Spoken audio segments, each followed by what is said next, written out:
ce qui n'a là qu'il faut il a ma belle donc il a pas fait la tête là donc il a ça vraiment là donc ma belle il faut tu vois mon anga donc alors maman langi côté na enseignement franchement alobaka et puis hier machaka mona été et loko ne loko benga on a combo na ngo mais ba maman so ke na pe l'église ala tikaka mabe omona ka ke la télé omona pe wana zo de donc jama bonza omona mususu ba kimi mango ba latse liputa pour façon azaleli yango te maman na ça qui rebelle hein OK donc ngaso saka na photo bunda tana château rouge.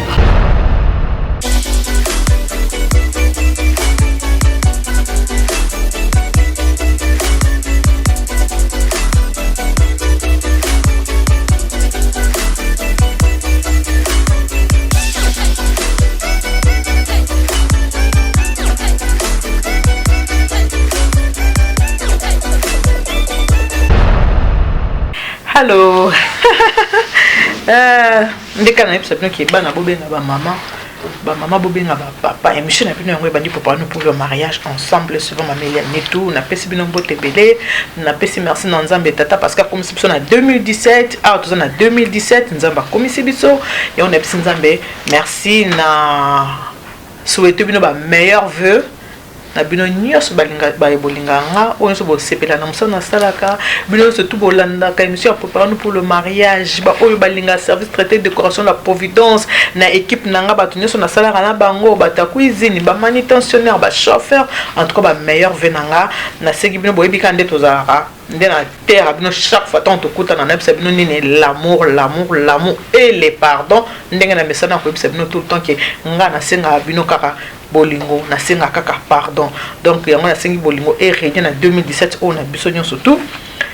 lingata voisin na yo lingata ennemi na yo ata muto asaka mabeza ana force wana ko ba ke o linga esenga nzamba ko so force lingata ennemi na puis pardon ko ba ko pardonner mutu ne so ko tala teke oyo boy pardonner na mutu so ponza mais pas pardonner yo parce que bisognon so tozaka basumu ki bisognon so sala rama sumu so boko pardonner mon ninga bon tant ko ndola lo senga nzamba pardonner yo ko réfléchir mo mkete ke mutu mo sanga mabe so mutu solo mabe ata sengo bolimbisi te yo limbisa ye kaka jour akoya ke limbisa ngo bina limbisa ngo banda kala on a epsa ki bino kinga habité ndelo c'est monsieur oyo na koyambela bino maman la biso musu comme on est maman Angèle aza créatrice de mode donc ya créaka babilo ko ya mode boye biango donc créaka bilo ko na pourquoi na ki na posa to so na maman na to so na maman par rapport ya habillement parce que ça pe na bato mingi babenga babi elatelia mwasi ndenge mwasi ala taka na ndaku ndenge mwasi ala taka soka ke pa batu ndenge mwasi ala taka soka ke église alors donc on a coupé ça maman mbote après tout quoi dans la émission bonjour maman Angèle bonjour ma belle t'as nous ozongenga yo maman maman kitoko ngolo hein ouais renouvellement et intelligence c'est ce qui côté et ma camion c'est yaka facilement la beauté bonjour maman bonjour maman en tout cas bolimi maman nanga anabi comme on a été pour le monde maman Pauline maman Pauline comment peut le maman Pauline tikinga pe na présenter pe ba condoléances nanga yepa ya ndeko na biso Didier Nzongo na famille Nzongo mobimba pona liwa ya maman Pauline Nzongo donc akokunda ma samedi oyo ba ota musu ba ebité liwa maman Pauline Nzongo maman ya biso azaki ba bien ke ministre ya Château Rouge atika kibiso donc akokunda ma samedi oyo ya lobby le 7 donc on a présenté vraiment vraiment condoléances dans la famille Nzongo mais surtout na Didier Nzongo parce que ngai na été toyebani je connais pas la famille mais Didier Nzongo toyebani na voilà pourquoi nous présenter ba condoléances dans la famille maman Pauline Nzongo qui son âme repose en paix nka to mesana koloba ba maman na sepe na bino mon petit toko bonne votre qui mariage parce que on t'a l'autre après ça rabiso elengi soleil tant to koti awa photos à la propre merci maman Angèle bonne maman kimia bonne santé kimia na ko lingomba ndenge nene amen lingombe zotambola malamu mais na koloba likamoko na koloba lingombe zotambola malamu soki okuta ina lingomba ya malamu OK et c'est là où on sentir penza gloire en Nzambe kati na yo parce que na kopesa témoignage mo kamuke na tamboli to tamboli na l'église to ki ba mateya mais na ça qui rebelle hein OK donc ngaso saka na photo bunda ata na Château Rouge tikolo baboy mais omoni na tamboli na zai ko yoka ba mateya mais ils avaient côté bimi hein parce que j'étais m'en fou quoi mais tant on a coûté na véritable Yesu nzamba buka kingai OK abukinga a renouveler intelligence nanga mokola liboso na kutana ki vraiment na nzambo ya solo tangu na yaki na ndako ndenge serma imsala benga tangu na yaki na ndako nanga na lela même ko totala nga kufaki na lela ki bongo te na fuka mina bandi ko lela mutu atindanga te na zui papier na bandi ko koma bakombo abatu oyo nyonso akanga na motema nanga na bandi ko koma bakombo abatu na bandi ko koma bakombo abatu na bandi ko senga pardon nzamba limbisa ngai po batu na zako mema na kati na bazaki ebele so ka mutu asalinga bato kangela do o cheka kata prison motema na prison donc na motema nanga place ezalaki te bato ndaki ebele grave oyebi na bandi ko koma o libérer bango na libérer bango bana na libérer bango na zwa pe moko kati nanga te donc ndenge nazawa naza na mbongo te na kimia na ngala kalokola mwana mukela na mukalokola mwana mukie tangu na bandi ko lela bana bazoya mama ya quelqu'un qui est mort ngabi non pourquoi na ibsi bana ngabi c'est le péché t'as fait quoi ngala bité je suis en train de pardonner oyi bazoya nga ba papier mishwar tala miyoyo et puis tangu na silisaki page liboso tondi ya mibale tondi na se sentir na lala na la muka 9h jamais na la muka 5h du matin na la muka 9h parce que charge ezaki na motema bato babimi na ibisi makopa na benga ke makopa de dedans parce que kiba ba makopa de dedans so sala ba be parce que yé histoire na yanga to traverser to za ko traverser na moko ya donc c'était ba makopa musumu na makopa na muta ko boma yo bazali yanga mona za expérience avec makopa wana makopa o ya Yesu o to sala ki liboso ya mokili soki ya pesinga conseil na ibisi to bandi le lote kala soki pesinga conseil azola kisanga nzela na olopse sute na kimie donc makopa ya bongo maka na déjà zaki na bien par rapport na yo donc yé a botant to koti to zaki ko sabela pa mamo langi donc yé afandisa ki mutu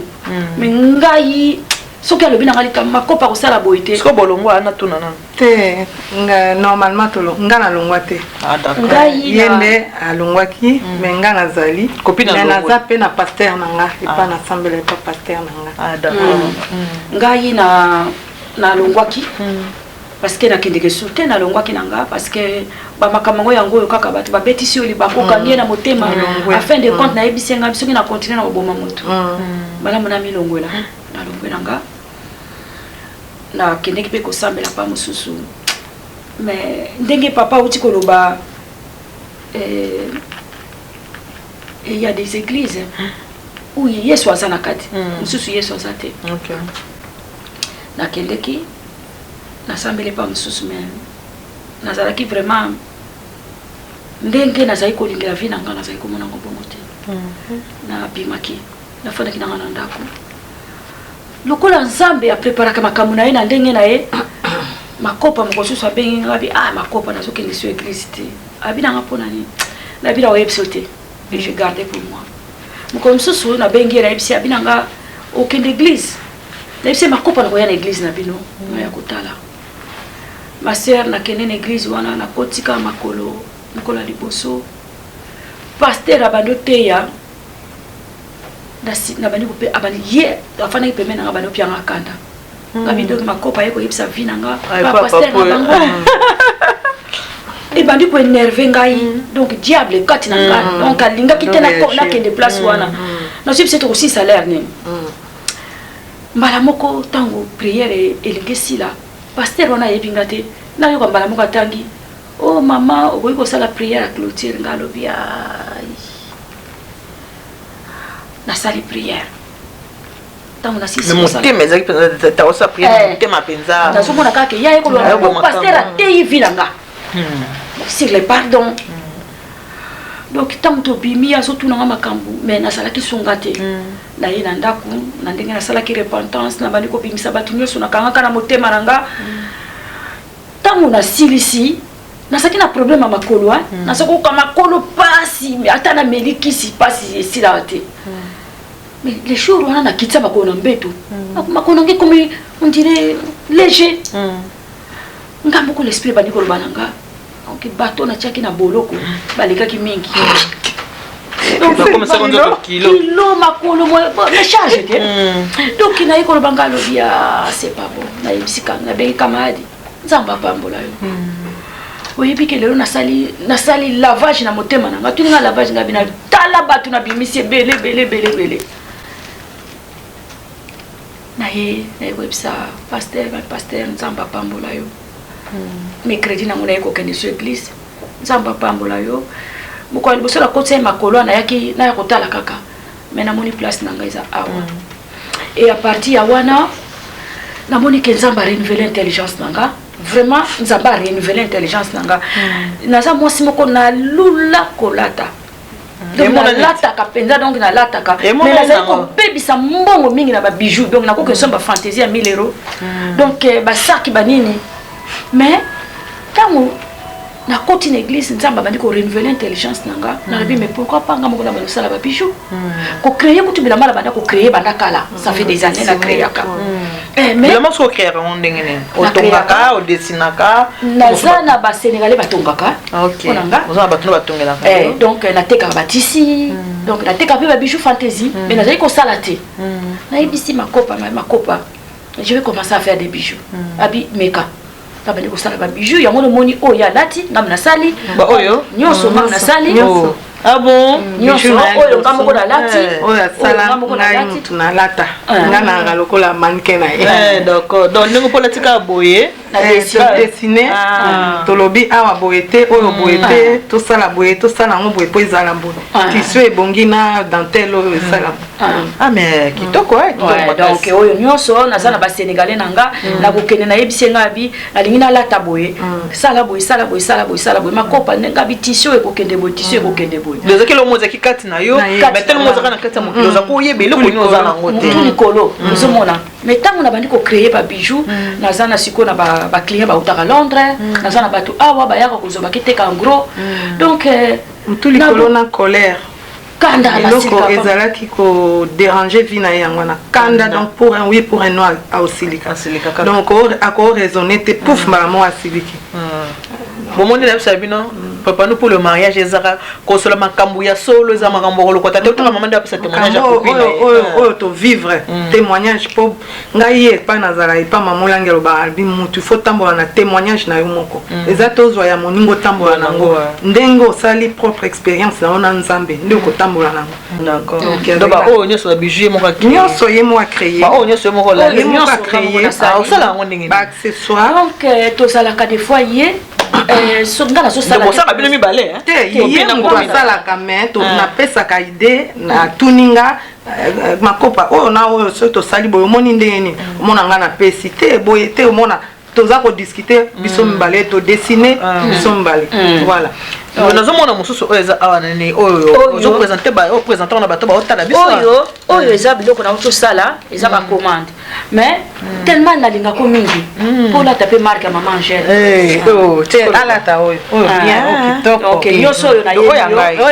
nyoso eza ya yo nyoso ya yo yo se belé boy yo na pambola miko kai ko pambola mana pambola mi nza pambola oyo sikoyo système na sala parce que batu mingi babangaka kolata eloko litoi ya munene mais ngana za na système na chaka bandi moko na sima bandi wana soko lati ekangi litoi ekosa capacité kolongola ngo te etika libela donc eza sorte ya bandi wana soko lati yango etika libela bomoni nza bapesa bato batalent ovandi na talent na kati ne ozoyeba te donc nalata oyo mama olobi nata oyo esala na pambola miko 2017 bandelinga bien na pambola mi 2017 bandelinga bien kwanza pambola mama merci pour ba belé mama elinga ba bijou beta bo mona na lati boye bake maman Angèle donc mususu yango yo mususu yango yo bag on lata ngo je me souviens dans ça balinga pe biloko mike donc ça dépend ya guna yo ça dépend ya lamba yo kolata et lamba yo kolata ndengo ni kolatela olati ba bague tout quoi donc obengi ngai soko eza na besoin ya elamba ya couleur na kosala eloko elamba na yo na couleur ya modèle yo elamba olingi kolata parce que ndenge nasala mosala bamariage boso eza bamarié koyebisinga na kolatisa bango parce que na créa quand même mwasi na mobali bolingi bolata ndenge moko na kolatisa bino eza na batisi mosusu brocard batongeli mobali veste mwasi mpo otongi robe na yango donc surtout wana osalaka yango nasalaka même pasteur walo muchenge donc na changer ye moke mwa look quoi donc baveste akoma kolata babrocard banini donc yo mona nde tozala nzambe apesa moto na moto talana ya moto na moto azalaka na eloko na ye ntango mosusu toyebaka te na eza neti ngai ntango nazalaki mwana moke na bandaki kokende mingi soki nauti classe wana naza na ba 15 ans 16 ans nazokende pa ya nanga moko cousine nanga moko azalaki na restaurant na ye so nauti classe na ozonga ndako te lokola restaurant azalaki na ebandeli ya mpo nga aza mwana miza apesi bana miza nyonso tumbo ete ebele guidil babizo ebele ya ida de gros bisous babizo ebele ya Clémentine de gros bisous bonne année ya Jeannette de gros bisous ngaya grand frère Jojo Nyoka de gros bisous ya José en train de gros bisous na lingi bino mingi en train de pisino bino bisous ebele bonne année wana famille na ngaya mbinza bana mbinza bandeko tokoli na bango baya na nga tokoli na bango lokola pa na biso lokola pa na biso na Delvaux et puis vana na Prince Alalu so na wuti classe lokola restaurant ça kaka ne bandeli ya balabala na ozo anda kote na côté ne pas na ye et pas ya na nga na ya je te fait de gros bisous pour ça en Belgique na okota na wana na banina ko skoele basani na bandi ko katela bandunda ko bongisa donc nazo sepela ndenga azali so natali kanga pi azaka kitoko ya oyo so natali ngazo ma voiture na ye natali musala et puis na mbali azana mbongo mais malgré mbongo mobali na ye mo akina na restaurant na ye asala kalamba kabino boyebi kongo ya biso tanto ko rezate ko cha makala tanto poche koni olinka olamba ndingo lingi ngasko na kota kipe na je wana na osepela nazo pesa ba coup de main nazo sepela nena motema nga banga pe na osakabwe ngapo na osakabwe alors bon comprendre ma soto beta po bimu tutama na témoignage na ko tama témoignage ya moninga tana zo beta ya ngamo sikoyo tango ne ana mboka na biso poto ndenge zalaka na sali na ngai caisse nasala na tama caissière de formation mais lokole loko zeke na kati na ngai banda ko tungisanga ka pona sala wana na zopisa ka papa nga habité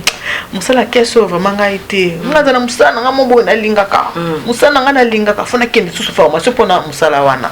bref na sali mo ba formation et tout na biso pas na banda musala na sala pa mutu te kena kendo ko sala pa mutu nde biso tozaka na kena ko sala pa muninga apona te na banda mbala moko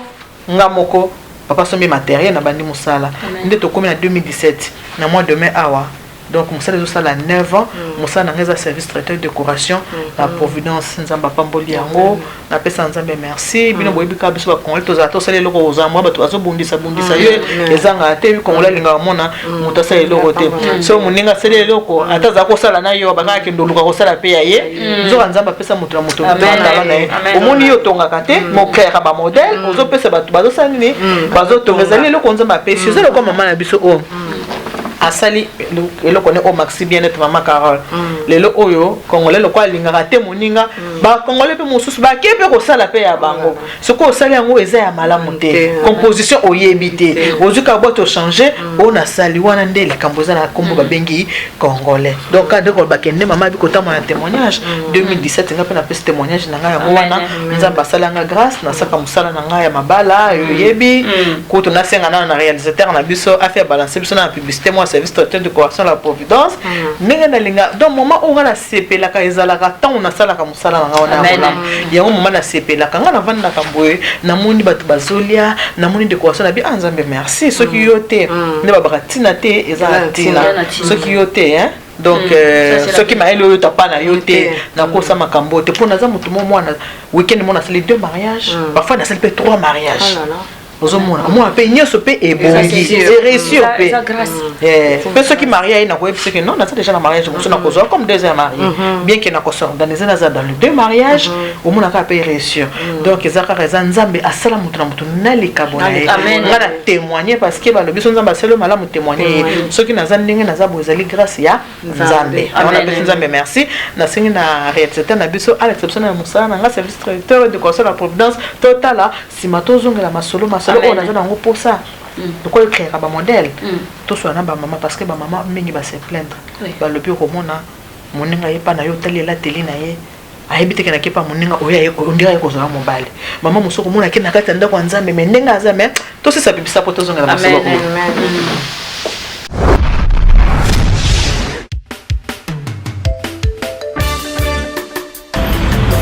Alors maman Eliane Mitou, elle tient pour vous le service traiteur.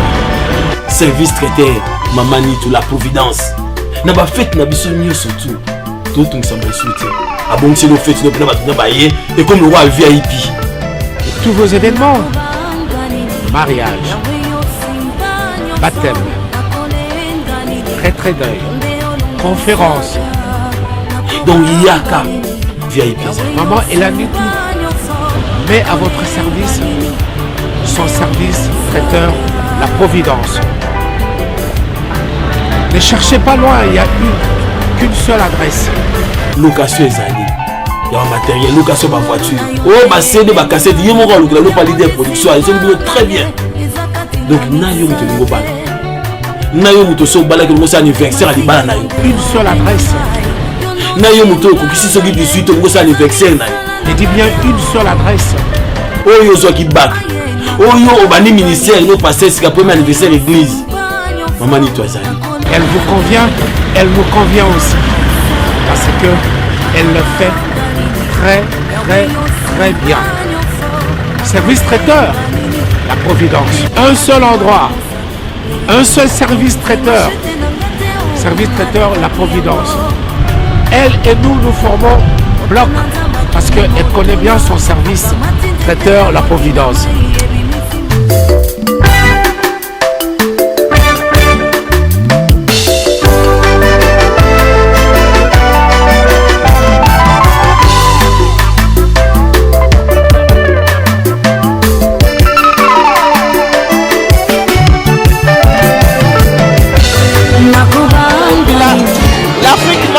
Pareil,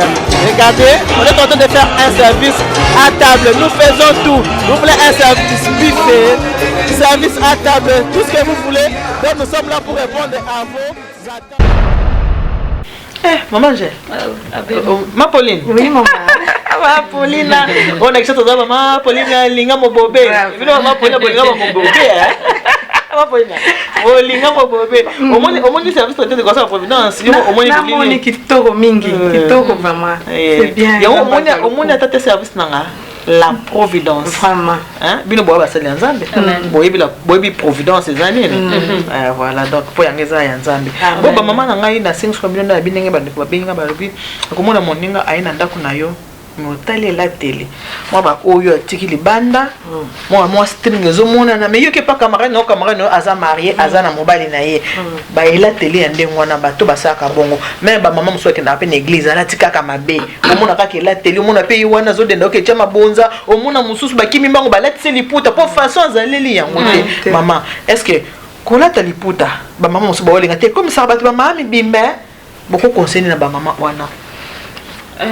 Pourquoi il y a musalo salaka ou la tisakabatou donc voilà. Merci maman nanga nzamba mona yo. Kolata na biso mama mezo betsa bato mabako. Surtout na kati ya église. Ngai nazala ka defa na tali makopa, totali mama moko aleki ake kotia mabonza liboso, totalani na ningisi moto. Maman, moi j'ai 57 ans. Bravo.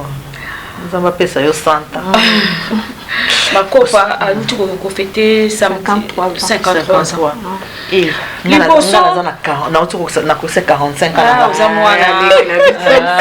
C'est comme tu es belé. C'est belé. Balinga kopesa mbula te. Pona nini to bomba kopesa mo. Pourtant on opesa to zo bosa mukolo kufa mona bakomika kane. Ceux qui morts, ceux qui nés. Pourquoi on peut ça? On comprend pas tes points. Pourquoi balinga kopesa? J'ai la maman 57 ans. J'ai 9 coco. J'ai 5 enfants. Donc na pamboli nzambe lelo na koti na 2017 eza grâce nangolo. Pona nini na koloba boy parce que epai na uti na yebi epai na zoke na ebité. Tango na yeko yamba vraiment na yeko yeba nzambo ya solo. Na pardonner batu nyonso nzamba bandi ko sala kati ya bomo inanga. Abandi ko changer pe a coudre mananga. Liboso na zakisona lati lamba Ce qui m'a péqué, mon année ma belle, donc, nazo mon habileté. On a pris la tique, bon, ma belle. Tenga na zai kolata décolleté. Yo siko boye po na ngai. Te sope na photo et puis yo po siko boye po na nga na eza bien te. Neti so zo ke na église. Po na boye eza bien te. Te boye ngai l'église boye na kolata te. Biso voilà amen. Te l'église boye ai na ba soni na te. Nga déjà naza nde nazaka baba bato ba yebinga na ka muta soni. Nga naza muta soni kolanda. Sikoyo bolimbi c'est mon pe mwana na sala ka ne chouchou atongelinga pe bien ya po atongaka pe. Abi yana tongeli loko ça ba émission on la tapona zota moi client yango pe na l'atelier te pona ye pas moi client ça il est moi pub liboso na zaki so na lati fona lata décolleté donc so na lati donc soki na otambula ki nzambe wana merci Seigneur Jésus a transformé nga soki na lati faut bila ma donc la fona lati zala donc na za vraiment donc ma belle faut tu vas mona nga donc mais tango na ikokuta na nzambe wa solo mon ndé na lataka soki na lati fona tia bodi na kati l'église fona tala surtout ba dimanche ça va ba dimanche ça va maman ba dimanche fona tala la bala kolata to changer look biso na ye pona kolakisa ba mama kuna na église ke pona kokende ko sambela nzambe surtout les dimanches faut yebela mani nyo kolata oyo tamso boyambi ba pa en église ndenge nini koleka liboso kono ko tia mabonza ba pantalon kangate to lata ba pantalon mais ba pantalon nene oyo ça bato baje bato lati pantalon pour la pantalon donc to lata biloko moko bongo donc surtout lati faut elamba moko bomba nzoto donc bombi penza pona ko betisa mobali ya mutu libakute parce que moni mobali msako yana mwasi na ye mais tanga moni lati elina ya moni ko tala mwasi motala mutu wana osomona donc eza malamu te osomona ba fille mingi to kuta kina église donc soko tali kaka mwana soki église si to bengi pembeni kolata boite ndeni ni yoza monene kolata pantalon kangi yo pantalon soki par exemple olata kaneti taille toloba to chaneti ata 50 ou 46 yozolata pantalon sali taille ba 42 44 bataille basse masoko ekabwani 4 fois donc ozomona na slip ezomona na oke kotia mbongo bato nyonso bamoni paster mpe aza wana azomona donc olata bodi moko mabele nyonso libanda mais okotuna identité na ye aza mwasi libala tout ça na mobali ne bazobima ndenge wana baye ata moni te ke mwasi na lati bodi ezolakisa mate vraiment nazo comprendre na mibala ngo ya bisote ya siècle oyo po mobali asola kokolinga jamais te nzota mwasi na yeba mona ngo mais oyo asiko ekomi mwasi alati ne mabe mais mobali accompagner baye na bango na feti baye na bango na église ndenge wana mais mama okobosa te ke basi pe mingi mutu makasi omona mobali aboyi te webika mboko te soko mekika ka o te bima na yo ndako ngo eza yanga yango basi mibali musuba kumi na komikitsa makasi koleka basi mais ngai na koloba eza faute ya mibali te mais yo moko za ko misambu sa sans yeba parce que na mona ka basi mususu alati mini mais azana makolo mini te makolo wana eza ya mini te alati mini mona makolo moko mike tina te alati ko kali banda alati mini mais nzoto na yo moko tango yo yambi Yesu kati na yo il faut pesa Yesu pe le kumu oyeba ndenge nini yo kolata ndenge nini yo kosola na pasteur na yo valeur nini okopesa na pasteur na yo okokende sola na pasteur non n'importe quand n'importe comment il faut yeba kosola ndenge nini respect nini okopesa pasteur no respect nini okopesa baninga na yo ozomona omona bato mosusu balingaka te oloba ne mbala moko mais biso toza na manière moko tolobaka na bango leki na nga olati mabe kolata boite dimanche kolata boite bomba mabele eza mabele ya mobali na yo ozomona na yebisa moninga liboso nazalaki moto alobi na nga bongo nalobi boni naza na makwanza te boni boye mais lelo oyo nakoma komona ta awa epamba soki emonani fulare ezangaka te ndenge nazosoki nakomi na église mpo natia fulare na kingo nalingi kobetisa mobali ya moto libaku te parce que osait jamais bakoyaka pambapamba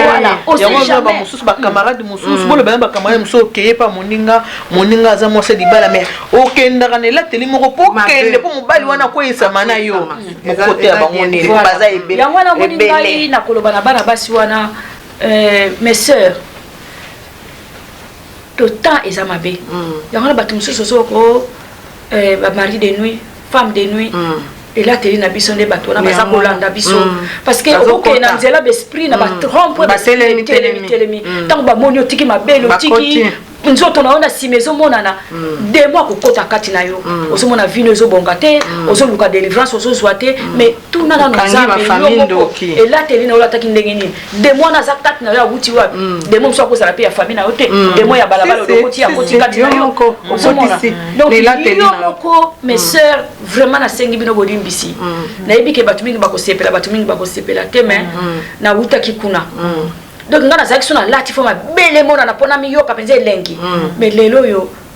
na mona ke nzoto na ngeza ya Yesu na koma ko batela ngo na koma ko bomba yango pona respect na ngana bana nanga osomona parce que nga soki na tiki kaleso libanda na tiki mabele libanda bongo soki bokilo ye kotala nga lati bongo na kote ya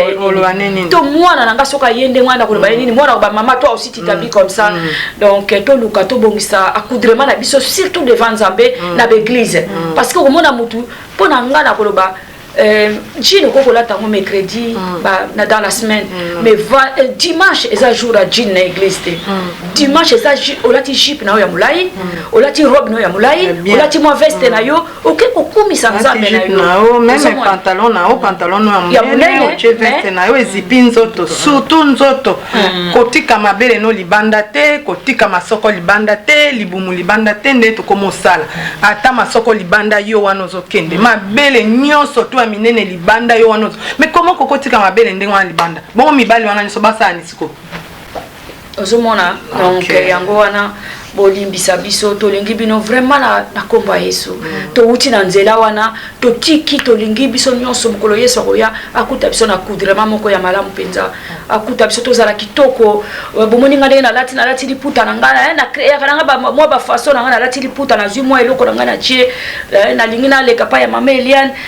tala kaka yepe aza mwasi kitoko na za mwasi kitoko na boite me na bombi mwa nzoto ngo et c'est comme na ngope ya kimobange mais na lingi na zalaka moi propre quoi mais na ndenge ya propre penza po na betsa mibala batu mabaku te po to zaika soko koti na fête mibala batu wa beta mabaku donc to yibi place to pas to ke to yebite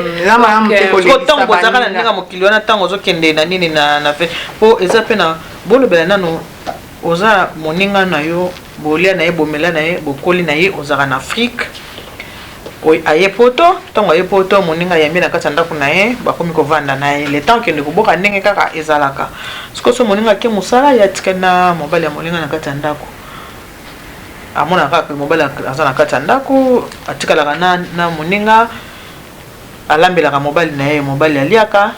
wana siko to kolobela pe côté négligence ya base akomi si moninga na ye le kwaza ko héberger le kwa la mwana musala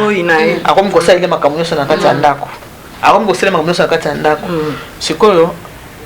ye kolondako alamba sote akipake lokote kaka mupaya wana mutoko mosama makamnyoso apo mupaya na beta ke mosinzo azuye mobali atike na ndako na déménager akena na mona mwa mwasi wana sikoyo tant que ba mama bokolo banini pona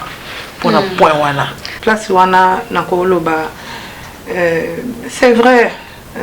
des fois na ba famille na biso to zui éducation vraiment te ba enseignement mingi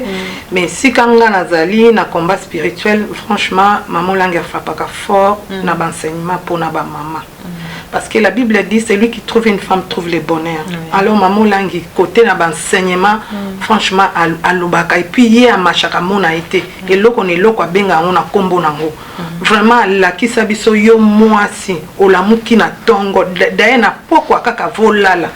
yeba ke cuisine nous est déjà propre ndaku na yo eza propre biloko oyo mobali no soki oyebi ke mobali na ya zonga kaya kolia yo zana na musala oyo mobali no kolia ezala déjà préparé chambre na bino sika bolala kaya na mobali na yo biloko eza bien fait donc ezali makamnyoso eza ya kokoka et puis soko vandi na mutu ezato komisa mutu wana lokola boyi na yo non soko vandi na mutu ezate ke okomisa ye lokola boyi ye mutakomi kolambela yo ye mutakomo lambela mobali na yo non yo moko mukolo mobali lambela mobali na yo akoki kosunga oyo yo tikali kosala te oza mutu okobima tongo pressé mboko yo bino boye bien ndenge ezali mais moninga ko osunga mais ko tia moninga na lokola boyi te po alambela mobali na yo mikolo nyonso akomo lambela mobali na yo oye koyana sima wana eza sufoti ya mutu te eza faute na yo moko donc minute au seconde tozopesaka bamama mayele kosala attention yo ozokanisa peut-être ke nazofaire souffrir ye lokola azolambela ngai azofaire souffrir ozoprofite na ye nzoka ozofungola nzela moko boye oyo yo okolela nango un jour oya kolela ekomi déjà trop tard. Donc yo moko mama yeba na kotelema na kati ya ndako na yo kobongisa ndako na yo kobongisa biloko ya mobali na yo kolia kolamba kosala boye kaka ya yo moko mama biso côté wana vraiment toza calé tozwa ba enseignement na combat spirituel kozala ka moi femme fatiguée te moi si faut telema salon na il faut la propre chambre à coucher sika biloko ya mobali na yo ezali ba chaussure mobile no ba chaussette mobile na yo kende koluka ngote wana ni surtout tozwi ba enseignement na combat spirituel vraiment naza ko pambola 2 minutes na enseigner na baba so ba otalo o bazala po o émission za ibisa libala ya pour les mariages na besoin 2 minutes enseigner na baso bazana négligence na katanda parce que moi na moi si wana bazo ke mobali bande kwa quartier babengisi babi mais yo pe lisusu camarade moi ça yo zo bi